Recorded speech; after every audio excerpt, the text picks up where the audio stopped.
Hello students. Next topic in chapter number 16, that agrochemicals and their effects. Agrochemicals, chemicals which are used in agricultures. So in that you can say that inorganic fertilizers, pesticides, herbicides, weedicides, fungicides, these are the chemicals are used to increasing the crop, okay, to increasing the crop quantity. For that this type of chemicals are used. See, farmers are there, but farmers just know about this, if these chemicals are used, so they help in to kill the fungi. If the fungicide is there, so kill the fungi.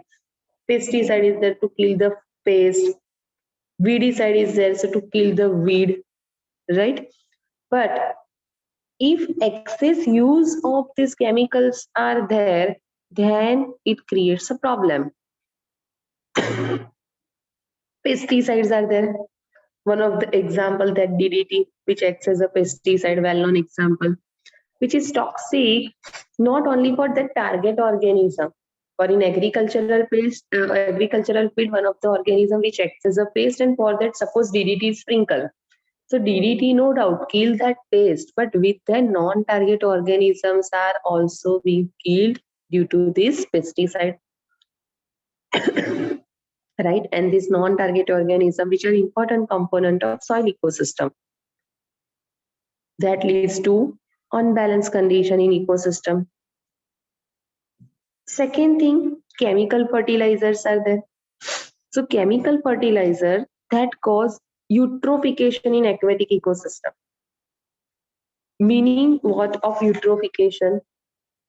See, either use that this pesticide or the chemical fertilizer. Pesticide that leads to loss of non-target organism. Chemical fertilizer cause the eutrophication.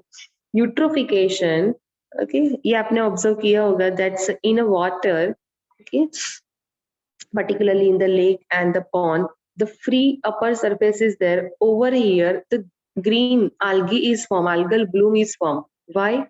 Because when these chemical fertilizers are used in agricultural field, with either rainfall occur or excess of irrigation process is there, both leads to runoff water, and with that runoff water these chemicals enter into aquatic body. Basically they are inorganic. Fertilizer में क्या होता है? Nitrogen, phosphate, that's potassium, right? So mainly nitrogen and phosphates are there. This thing enter into aquatic bodies, inorganic element which acts as a nutrients, and that nutrients are used by the algae, and the rapid growth of algae takes place, that we call the algal bloom. And due to the entire surface is covered with this algal bloom, gaseous exchange process in water that is inhibited. Same, another problem is that algae takes the oxygen, dissolve oxygen from the water. So here other aquatic organisms are there. This organism don't get sufficient amount of oxygen. So that leads to the death of this organism. Entire aquatic ecosystem gets disturbed, right? So excess, when utilization of chemical fertilizers are there, then it leads to this eutrophication. Pesticide use karte, then it leads to one of the thing that we call the biomagnification. Pesticide, for that we call the biomagnification. Pesticide, which are toxic chemicals, and they are non-biodegradable chemicals. They are non-biodegradable chemicals, meaning cannot be converted into another form. They are remain as it is. Their concentration get increased. Just imagine that suppose water may paste, that's the in water, that's the DDT sprinkle. So from the water it enters into zooplankton. Zooplanktons are eaten by the small fish to the large fish, and the fish eating birds are there, right? So in each trophic level the DDT concentration get increased. in each level that DDT concentration get increased. Because DDT remain as it is, it's a non-biodegradable compound, and that's why it leads to biomagnification. And when their concentration increase, it creates a dangerous effect to that organism, right? So pesticide है या फिर chemical fertilizers are there. When these chemicals are used, that creates a problem. Now, so to get rid from this problem, instead of use this pesticide, use biopesticide. Chemical के form में नहीं. Which one? Biopesticide. We have learned in chapter number 10 microbes, biopesticides, right? Use that natural prey predator relationship over here to kill the pest, get rid from the pest you introduce in that field. That's a natural predator. So no use of any kind of pesticide chemical which create the harmful effect. Next, instead of using fertilizer, chemical fertilizer, use a manure, right? So for that, one of the case study is given, case study for organic farming. Organic farming is a cyclical, zero waste procedure where waste products from the one process which is cycle as a nutrient for another process. Here, maximum utilization of resources, whatever resources are there, their maximum utilization from that the increase the efficiency of production. So one of the farmer in Sonipat, Haryana, his name Ramesh Chandra Dagar. Ramesh Chandra Dagar, he developed beekeeping, dairy management, water harvesting, composing, and agricultural in a chain of process. Chain of process meaning what over here? Imagine कि here the agricultural field is there. So to agree for this develop the plants, for the growth of the plant, fertilizers are required, nutrients. These nutrients are come from where? Dairy farm management. Dairy farm management, here the cattles are there. Cattles, their excreta dung, which acts as a manure, which is acts as a natural fertilizer, right? Cattle excreta dung, which is used as a manure, natural fertilizer. Next, here the plants are there. These plants need pollination. So for that, the beekeeping, bees are there. Honey bees develop beekeeping, and once the this pollination done, bees helps into develop honey. Next, dairy farm management, cattle are there, cattle needs the food. So here the crops are there. From that, cattle gets the food. Water harvesting, composting, these all setups are there, processes are there which are correlate, interconnected with each other, and which support each other, allow extremely economical and sustainable venture. There is no need to use chemical fertilizer for crop because natural manure is available, cattle dung, right? Next, crop waste जो होता है which helps in formation of compost from which the natural gas can be generated for satisfying the energy needs to the farm. So this kind of integrated organic farming was practiced by Ramesh Chandra Dagar first time. And Dagar has created the Haryana Kisan Welfare Club with a current membership of 5,000 farmers. Right? So, case study of organic farming. In that, remember Ramesh Chandra Dagar. Ramesh Chandra Dagar, he includes beekeeping, dairy farm, waste, water harvesting, then composting, agriculture. All are interconnected processes. And by support with each other, allow an extremely economical and sustainable venture. No need to use any kind of chemical over here, right? So totally we can say that zero waste procedure. no any kind of pollution is there, and that's why this is the best method for the farming we call the organic farming, which is good for the products which we get from the organic farming, which is good for health also, right? Dagar has created the Haryana Kitchen Welfare Club. This much you have to prepare for agrochemical and their effects. Next, that's the radioactive waste. Radioactive waste meaning, first of all, this waste is produced from the nuclear power plant. Nuclear power plant are needed to produce energy, right? So to produce energy, nuclear power plants are there, and during the production of energy, some waste is formed. That waste we call radioactive waste. Now, this waste should be disposed properly. Okay, this waste should be disposed properly. Because initially nuclear energy was held as a non-polluting way for generating electricity. Later on, we realized that the use of nuclear energy has two very serious inherent problems. One of the problem is what?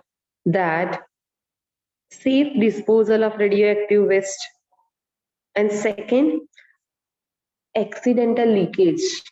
Okay, accidentally when leakage is there in nuclear power plant which helps in production of energy, then so accidental actually leakages occur in two power plants. One of the name, that's a 3 Mile Island accident, and second is a Chernobyl accident. So two main problems are there. First, accidental leakage, and second, safe disposal of radioactive waste.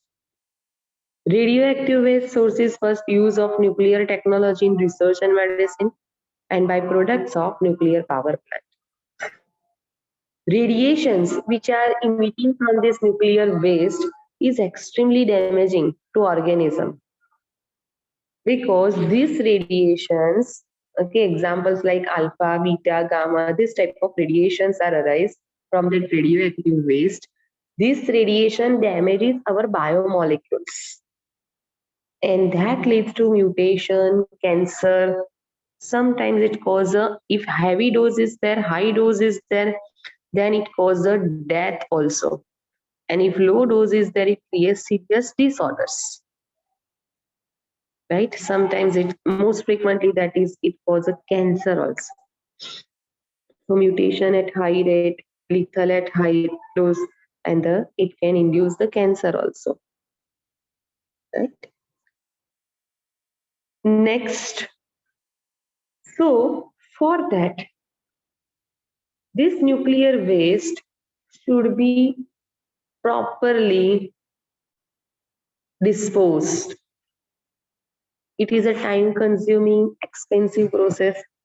So for that, first of all, radioactive waste, it has to be solidified. How? So radioactive waste, they are first filled in a container in a liquid. Here the liquid is filled in a container in which this radioactive waste is poured, and then cooling occur. By cooling, it gets solidified and looks like a slab. This thing covered by a specialized boxes are there, concrete boxes are there, and then these boxes buried about 500-meter deep below the earth's surface. Okay, specialized containers are there in which this radioactive waste get buried. See over here, this type of containers are there in which the radioactive waste get buried. Tightly buried over here, tightly packed over here, right? 500-meter, remember this one, 500-meter deep below the earth's surface. See the next, this thing indicates here the at or near surface, centralized stuff. How do we dispose of nuclear waste? So from the earth's surface, 500-meter depth, these containers get sealed properly, right? By that way, the disposal should be takes place of this dangerous radioactive waste. Next, nuclear power plant accidents. One of them, that's a 3 Mile Island. Second, Chernobyl. Third is the Daiichi Fukushima. In 1979, 3 Mile Island. Chernobyl in 1986, and recently 2011, and that's the Daiichi Fukushima. Then next, information related to some nuclear power plant of India.